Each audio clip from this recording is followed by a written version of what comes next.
Pada video ini kita akan belajar mengenai unsur-unsur lingkaran. Nah, ternyata banyak sekali unsur-unsur yang ada pada lingkaran. Unsur-unsurnya itu bisa berupa garis atau juga bisa berupa suatu luasan daerah. Nah, apa saja unsur-unsur lingkaran? Mari kita simak berikut ini.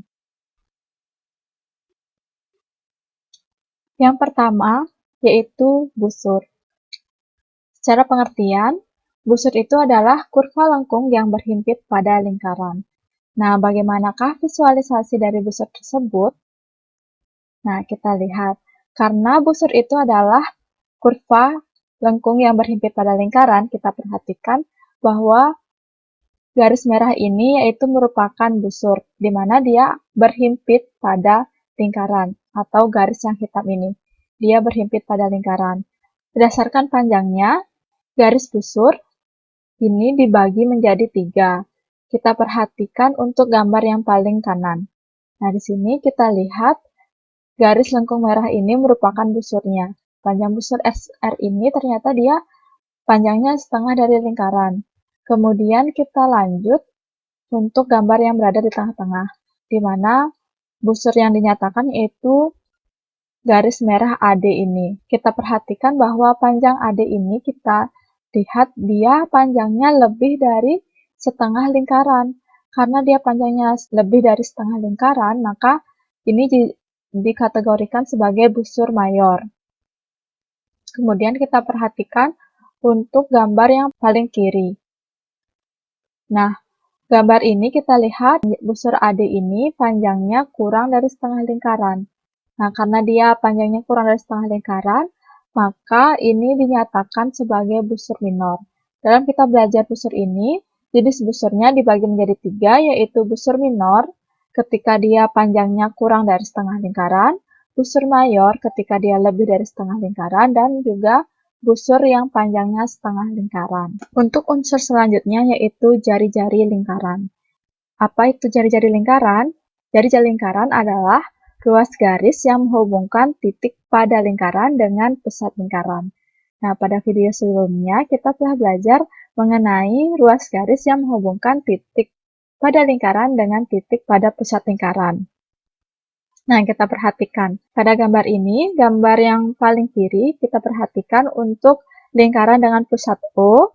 Nah, titik yang berada pada lingkaran itu adalah titik D. Jadi, ketika kita buat ruas garis pada pusat lingkaran dengan titik yang berada pada lingkaran, maka kita akan mendapatkan ruas garis yang merupakan jari-jari. Begitu pula dengan ruas garis PM pada lingkaran dengan pusat P ini, ketika kita membuat ruas garis pada pusat P atau pada titik P, kemudian hubungkan dengan titik M, maka kita akan mendapatkan jari-jari PM. Maka panjang jari-jari ini kita bisa ketahui dengan mencari panjang dari ruas garis dari pusat lingkaran ke titik yang berada pada lingkaran. Unsur selanjutnya yaitu diameter. Diameter adalah ruas garis yang menghubungkan dua titik pada lingkaran dan melalui pusat lingkaran.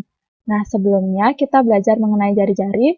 Jari-jari itu adalah ruas garis yang menghubungkan titik pada pusat lingkaran dengan titik yang berada pada lingkaran. Nah, sedangkan diameter ini, dia ruas garis yang menghubungkan dua titik pada lingkaran dan melalui pusat lingkaran. Bagaimana visualisasinya atau gambarannya?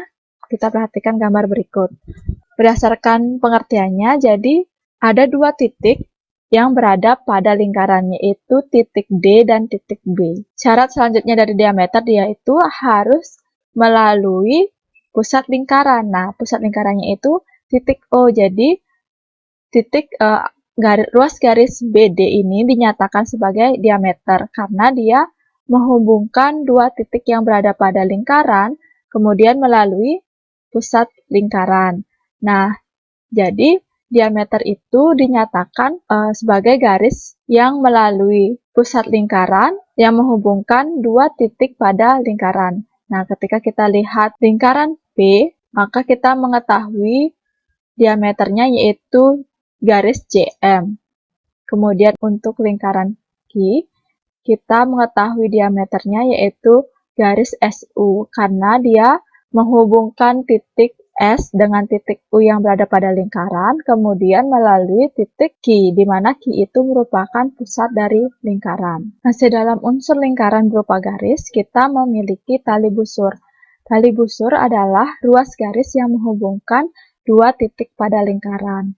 Nah, kita perhatikan, tali busur itu ruas garis yang menghubungkan dua titik pada lingkaran. Kita perhatikan untuk gambar yang pertama sebelah kiri, kita lihat titik-titik yang berada pada lingkaran yaitu titik E dengan titik F. Ketika kita menghubungkannya dengan membuat sebuah ruas garis, maka garis EF ini merupakan tali busur. Begitu pula dengan garis IR, di mana garis IR ini merupakan tali busur yang menghubungkan titik I dan titik R yang berada pada lingkaran. Nah, kita perhatikan lagi garis SU, di mana dia menghubungkan titik S dan titik U yang berada pada lingkaran. Nah, sebelumnya kita telah belajar mengenai diameter. Apakah kalian memahami perbedaan tali busur dan diameter itu? Di mana diameter juga sama-sama menghubungkan dua titik pada lingkaran. Kemudian, apakah perbedaan dengan tali busur ini? Apakah kalian bisa memahaminya? Unsur lain dari lingkaran yaitu apotema. Apotema adalah ruas garis yang menghubungkan pusat lingkaran dengan tali busur dan tegak lurus terhadap tali busur tersebut. Nah, bagaimanakah visualisasi dari apotema itu? Nah, kita perhatikan gambar berikut. Karena berdasarkan definisinya, yaitu apotema adalah ruas garis menghubungkan pusat lingkaran dengan tali busur dan tegak lurus terhadap tali busur. Kita perhatikan untuk gambar yang di sebelah kiri dulu. Kita perhatikan tali busurnya itu yang mana? Yaitu garis ini, garis lurus EF yang merupakan tali busur. Kemudian kita tarik garis dari pusat lingkaran yaitu titik O ini ke garis EF dan tegak lurus terhadap garis EF tersebut. Nah, sehingga diperoleh garis OG yang merupakan apotema. Sehingga yang merupakan apotema itu adalah garis OG. Di mana garis kita perhatikan apakah benar garis OG itu merupakan apotema. Kita perhatikan lagi untuk definisinya, apotema itu ruas garis yang menghubungkan pusat lingkaran dengan tali busur. Apakah OG ini menghubungkan pusat lingkaran dengan tali busur? Iya, dia menghubungkan pusat lingkaran O dengan tali busur EF. Kemudian dia tegak lurus terhadap tali busur, di mana besar sudut OGF ini 90 derajat, sehingga OG ini tegak lurus terhadap EF. Jadi, OG ini merupakan apotema. Kita telah belajar semua unsur-unsur lingkaran yang berupa garis. Kemudian kita akan lanjut mengenai unsur-unsur lingkaran berupa daerah atau luasan daerah. Yang pertama yaitu juring. Juring adalah daerah dalam lingkaran yang dibatasi oleh dua jari-jari lingkaran dan busur lingkaran. Kita perhatikan gambarnya. Untuk gambar yang pertama, nah, di sini juring adalah daerah yang dibatasi oleh dua jari-jari.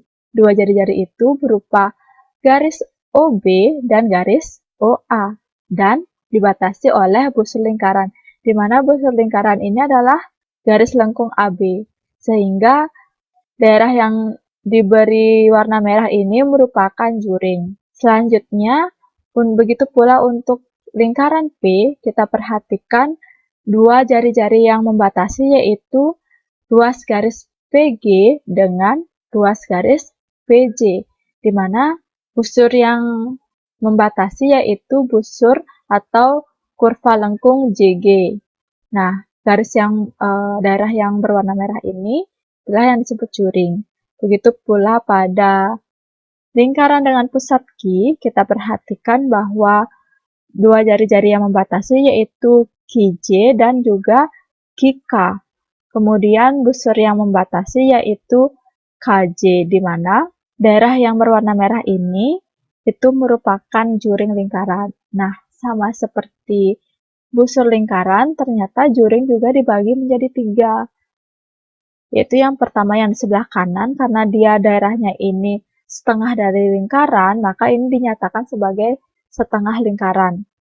Juring dengan luas setengah lingkaran. Kemudian kita pindah ke gambar yang berada di tengah-tengah. Nah, kita lihat bahwa daerah yang diberi warna merah ini merupakan juringnya, yang mana luas daerah ini lebih dari setengah lingkaran. Nah, karena dia lebih dari setengah lingkaran, maka juring ini dikategorikan sebagai juring mayor. Begitu pula pada juring yang berada di sebelah kiri, karena dia luasannya itu kurang dari setengah lingkaran, maka juring ini dinyatakan sebagai juring minor. Unsur lingkaran selanjutnya yaitu tembereng. Tembereng adalah daerah di dalam lingkaran yang dibatasi oleh busur lingkaran dan tali busur lingkaran. Nah, berdasarkan definisi ini, bagaimanakah visualisasi dari tembereng? Nah, kita perhatikan. Berdasarkan definisi, tembereng daerah di dalam lingkaran yang dibatasi oleh busur lingkaran dan tali busur lingkaran. Nah, daerah yang berada dalam lingkaran itu berarti daerah yang berada di dalam dari garis lengkung itu. Kemudian dibatasi oleh busur lingkaran. Untuk gambar yang paling sebelah kiri, kita lihat busur lingkarannya yaitu garis lengkung AB. Di mana garis lengkung AB itu nih, garis lengkung AB. Kemudian dibatasi oleh tali busur, yaitu garis lurus AB ini. Nah, karena dia dibatasi oleh busur AB dan tali busur AB ini, kemudian yang berwarna merah ini dinyatakan sebagai tembereng. Begitu pula pada gambar yang berada di tengah-tengah, karena dia dibatasi oleh busur JG atau garis lengkung JG ini, kemudian dibatasi oleh tali busur JG juga, yang mana tali busur JG adalah garis lurus JG.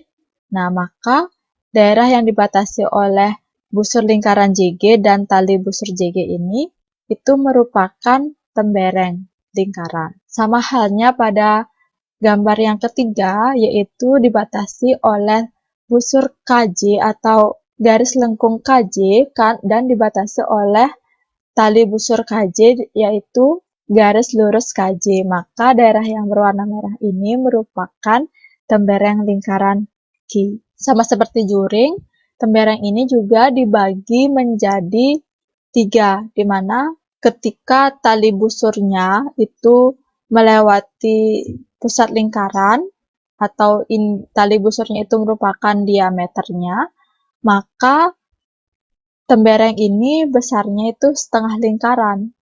Nah, bagaimana jika dia luasnya itu lebih dari setengah lingkaran, maka ini dinyatakan sebagai tembereng mayor.